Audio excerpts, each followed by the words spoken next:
Assalamualaikum warahmatullahi wabarakatuh. Nama saya Selina Dira Sutardi dari kelas Psikologi 4A. Saya akan menjelaskan tentang attending sebagai tugas UAS. Menurut definisinya sendiri, attending adalah bagaimana konselor menyiapkan diri, bersikap, berperilaku, mendengarkan, dan memberikan perhatian kepada konselinya sehingga konseli merasa nyaman dan aman serta diperhatikan oleh konselornya. Attending ini meliputi menyiapkan tempat, menyiapkan konseli, dan menyiapkan diri bagi konselornya. Attending sendiri secara personal artinya mengamati dan mendengarkan. Nah, saya akan menjelaskan tentang jenis-jenis attending. Karena attending dibagi ke dalam beberapa jenis. Attending yang pertama adalah menata tempat. Seharusnya atau biasanya tempat yang digunakan untuk konseling adalah tempat yang memiliki ukuran cukup luas, memiliki cahaya yang terang atau memiliki cukup cahaya. Ruangan juga harus tenang atau tempat yang digunakannya juga harus tenang agar tidak terganggu lalu lalang. Jika di dalam ruangan,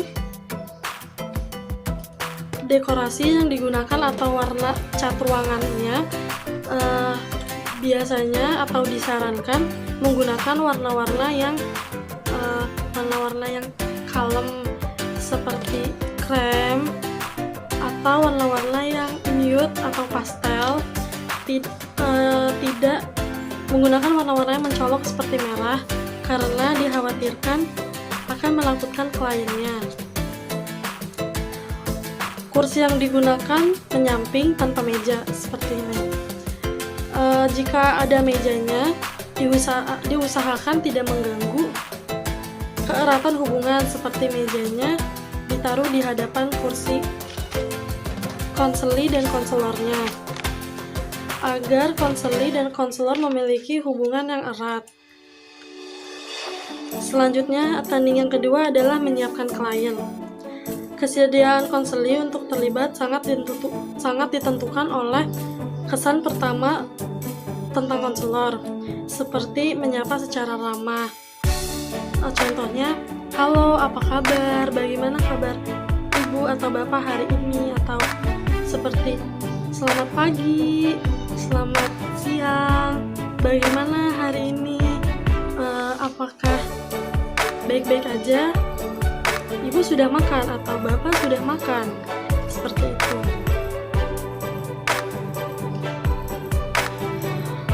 Serta menjelaskan tujuan relasi atau hubungan konseling ini. Selanjutnya memberikan informasi tentang hal-hal yang diperlukan konseling selama mendapat bantuan. Konselor juga menyatakan kesiapan membantu konselingnya. Yang terakhir, mengungkapkan alasan konseli akan perlunya bantuan. Attending yang ketiga adalah konselor menyiapkan diri. Bukan hanya konselinya yang perlu menyiapkan diri, melainkan konselornya pun perlu menyiapkan diri sebelum melakukan konseling. Persiapannya meliputi menenangkan diri agar tidak tegang dan merasa tidak enak. Yang kedua, mempelajari kembali tujuan pertemuan dengan konseli. Yang ketiga, mempelajari informasi awal tentang konseli dari catatan yang ada atau sumber-sumber lain. Karena jangan sampai konseli merasa bahwa konselornya tidak mengenal dirinya seutuhnya atau tidak terlalu mengenal dia, tidak terlalu mengenal si konselingnya, dan merasa kalau konselor ini tidak bersungguh-sungguh dalam membantu masalahnya. Nah, selanjutnya ada attending yang keempat, yaitu secara personal. Konselor menunjukkan perhatian yang sungguh-sungguh kepada konselinya, sehingga konselinya mau memberikan jawaban-jawaban yang ditanyakan oleh konselor dengan dengan terbuka, dengan nyaman, ya, dan dinyatakan dalam respon yang wajar.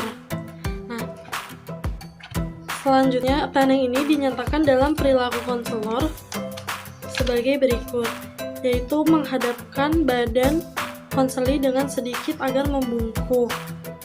Selanjutnya, posisi tangan berada di pangkuan, melakukan eye contact antara konseli dan konselornya, karena biasanya akan lebih nyaman bagi konseli jika melakukan eye contact saat berbicara, atau merasa akan lebih dihargai jika konselornya melakukan eye contact saat ia menceritakan masalah-masalahnya.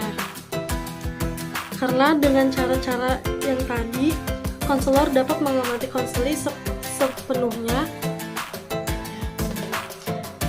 Selanjutnya yang kelima, pending keterampilan mengamati.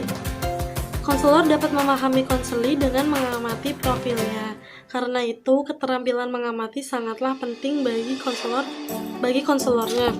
Spektrum pengamatannya adalah yang pertama, observasi fisik. Untuk mengetahui fisik konseli, misalnya bobot badan, postur tubuh konselinya, kerapihan dan kebersihan si konselinya tersebut.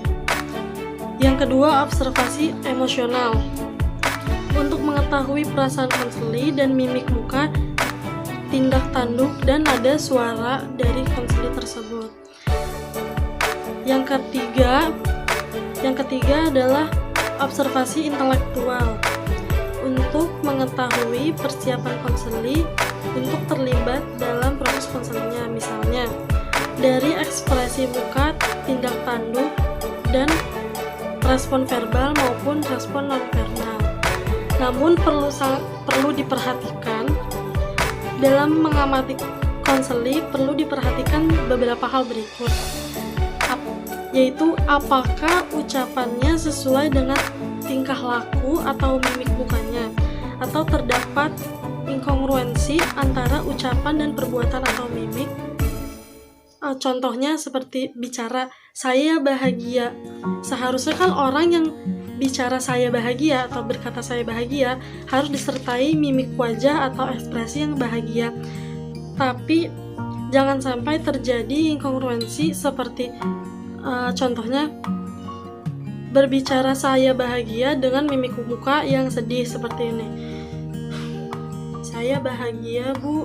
Nah, seperti itu. Jika klien berkata saya bahagia dengan mimik wajah yang sedih atau muram,